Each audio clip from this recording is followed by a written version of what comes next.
Well, if you caught last week's episode, you know that I talked about moving the fuselage off of the main workbench and using the finishing crate create kind of a bridge scenario with the fuselage. This was going to allow me to get open access to that gear channel, some of the riveting that I needed to finish on the bottom. So I had my sons come over and we lifted it up and basically got it arranged to kind of create that bridge effect across the table. And then I just set up a work cart on some casters, and that allowed me to lay down and get up under there and actually do the work. Now in this next section, you're going to see some of the final riveting on the bottom of the aircraft.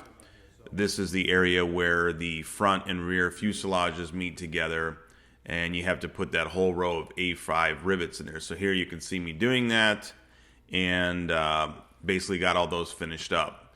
The next step was to go ahead and get the appropriate size drill bit out and start opening up those holes for that bracket, the rear bracket in the cockpit area that's going to beef up that vertical strut area and the fuselage gear area from the inside out. So those holes had to be opened up, drilled out, so we can start doing the heavier hardware that's going to bolt those all together.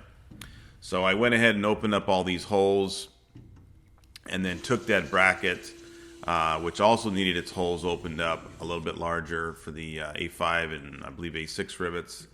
But one thing I shouldn't have done here was using my little angle drill. It doesn't have enough speed to do normal drilling, so I should have probably done that with my regular drill press. But anyways, it worked.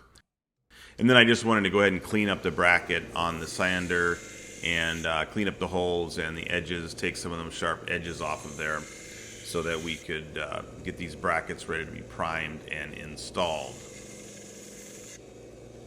Now, one of the other things I'm doing this week is getting all the landing gear components, the wheels, the landing gear struts, and etc., getting ready to head out to paint and powder coat. We've got some really cool things we're going to be doing with this paint scheme on this aircraft, and I don't want to give away too much now, but you're going to want to stay tuned for that.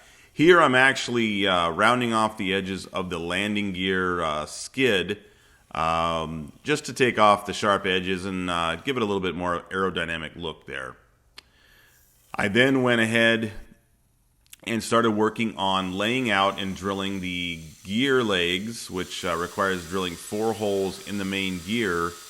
This is a little nerve-wracking because, again, there are no templates, there's no holes pre-drilled, there's nothing really provided from Zenith except for these aluminum spacers that we went ahead and used as guides. Now this provided us a way to line up and drill 4 holes through the gear legs, and what I would do is after I would drill one hole, I would put a appropriate size bolt through there and lock it down with nuts and washers, and then continue drilling the remaining holes. That would allow me to keep all the holes lined up, and as I added a new hole, I would put a bolt in it that would keep the previous ones in the same spot. That way nothing could shift. And I think it turned out pretty nice. Well, it was then on to the nose fork and gear leg, and we did something pretty similar here, with basically just drawing horizontal and vertical lines on top of the gear leg there and line up the holes. And after we'd place a drill bit through there, we'd run a bolt through and kind of repeated the process until we had them all drilled.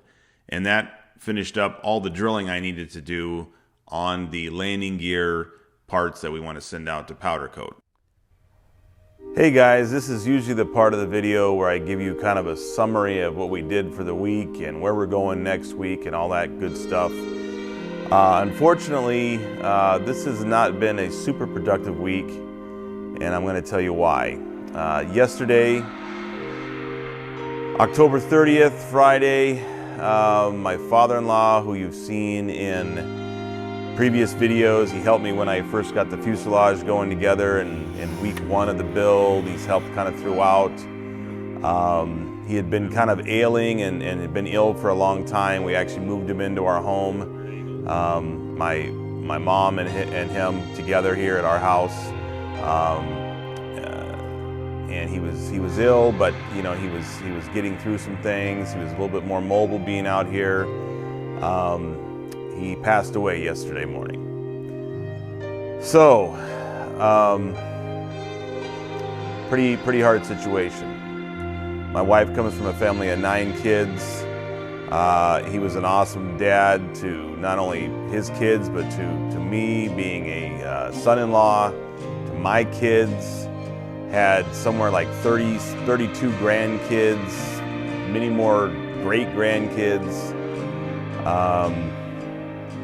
So yeah, it is, it's a sad situation, and he will be very missed, and I wish he could be here until I finish this airplane. So I'm gonna have to finish it for him, and hopefully he'll be looking down on me and making sure that everything goes well when I fly this the first time. So I'm gonna end the video here today, but I wanna dedicate the end of this video to my dad, Victor Cassio, born in 1932, and this one's for you, Dad.